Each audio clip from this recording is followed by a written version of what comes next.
നോമ്പുകാലം മൂന്നാം വെള്ളി. ഒന്നാം വായന സുഭാഷിതങ്ങളുടെ പുസ്തകത്തിൽ നിന്ന്. എട്ടാം അധ്യായം 12 മുതൽ 21 വരെയുള്ള വാക്യങ്ങൾ. ജ്ഞാനമാണ് ഞാൻ. എന്റെ വാസം വിവേകത്തിലും അറിവും വിവേചന ശക്തിയും എനിക്കുണ്ട്.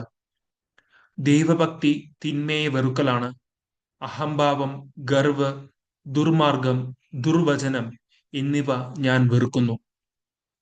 മാർഗനിർദ്ദേശ വൈഭവവും കാര്യശേഷിയും എനിക്കുണ്ട്. അറിവും ശക്തിയും എന്റേതാണ്. രാജാക്കന്മാർ ഭരിക്കുന്നതും അധികാരികൾ നീതി നടത്തുന്നതും ഞാൻ മുഖേനയാണ്. ഞാൻ മുഖാന്തരം നാടുവാഴികൾ അധികാരം നടത്തുന്നു. പ്രഭുക്കന്മാർ ഭൂമി ഭരിക്കുന്നതും അങ്ങനെ തന്നെ. എന്നെ സ്നേഹിക്കുന്നവരെ ഞാനും സ്നേഹിക്കുന്നു. ജാഗരൂകതയോടെ അന്വേഷിക്കുന്നവർ എന്നെ കണ്ടെത്തുന്നു. സമ്പത്തും ബഹുമാനവും നിലനിൽക്കുന്ന ധനവും ഐശ്വര്യവും എന്റെ അടുക്കലുണ്ട്. എന്നിൽ നിന്നുള്ള ഫലം സ്വർണത്തേക്കാൾ തങ്കത്തേക്കാൾ പോലും ശ്രേഷ്ഠമത്രേ.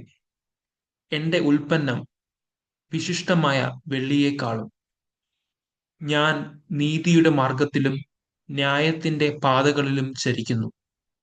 ഞാൻ എന്നെ സ്നേഹിക്കുന്നവരെ സമ്പന്നരാക്കി അവരുടെ ഭണ്ഡാരം നിറയ്ക്കുന്നു.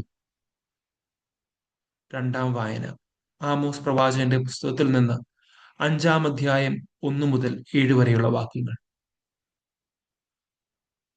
തെക്കോവയിലെ ആട്ടിടയന്മാരിലൊരുവനായ ആമോസിന്റെ വാക്കുകൾ.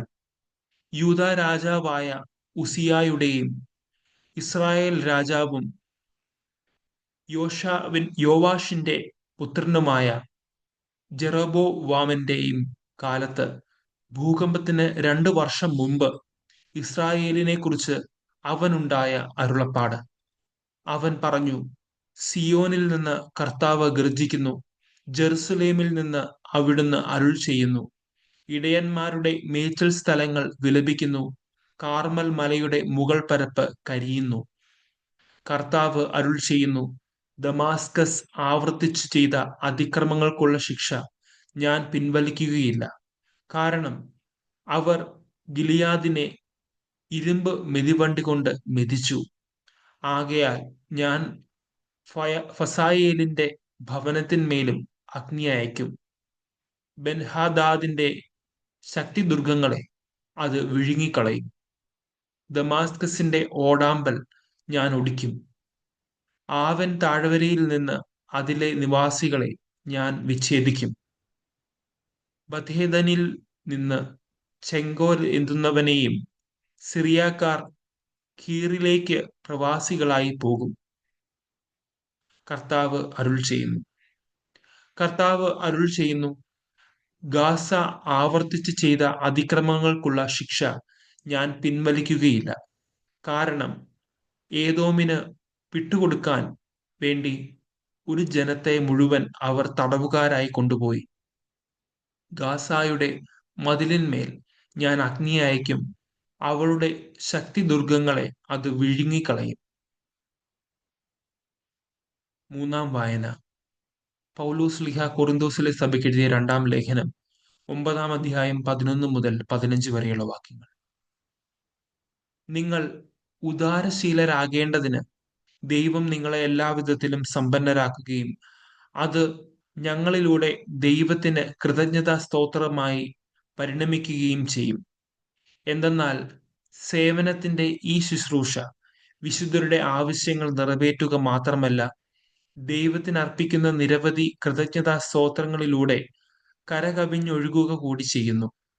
ക്രിസ്തുവിന്റെ സുവിശേഷം ശിരസാവഹിക്കുന്നതിനുള്ള നിങ്ങളുടെ വിധേയത്വം വഴിയും അവരോടും മറ്റെല്ലാവരോടും നിങ്ങൾക്കുള്ള കൂട്ടായ്മയുടെ ഔദാര്യം വഴിയും നിങ്ങളുടെ ശുശ്രൂഷയെപ്പറ്റി ബോധ്യപ്പെട്ട് അവർ ദൈവത്തെ സ്തുതിക്കും. മാത്രമല്ല, നിങ്ങളിൽ മികച്ചു നിൽക്കുന്ന ദൈവകൃപ നിമിത്തം അവർ നിങ്ങളെ കാണാൻ ആഗ്രഹിക്കുകയും നിങ്ങൾക്ക് വേണ്ടി പ്രാർത്ഥിക്കുകയും ചെയ്യും. അവർണ്ണനീയമായ ദാനത്തിന് ദൈവത്തിന് സ്തുതി. സുവിശേഷ വായന.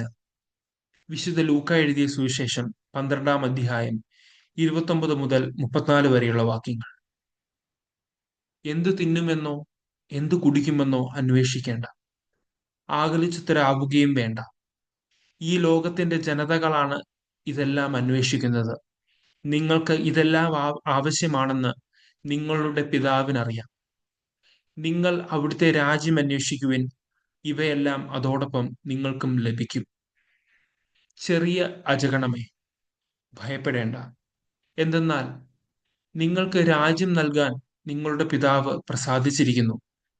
നിങ്ങളുടെ സമ്പത്ത് വിറ്റ് ദാനം ചെയ്യുവിൻ. പഴകിപ്പോകാത്ത പണസഞ്ചികൾ കരുതി വെക്കുവിൻ. ഒടുങ്ങാത്ത നിക്ഷേപം സ്വർഗത്തിൽ സംഭരിച്ചു വെക്കുവിൻ. അവിടെ കള്ളന്മാർ കടന്നുവരികയോ ചിതൽ നശിപ്പിക്കുകയോ ഇല്ല.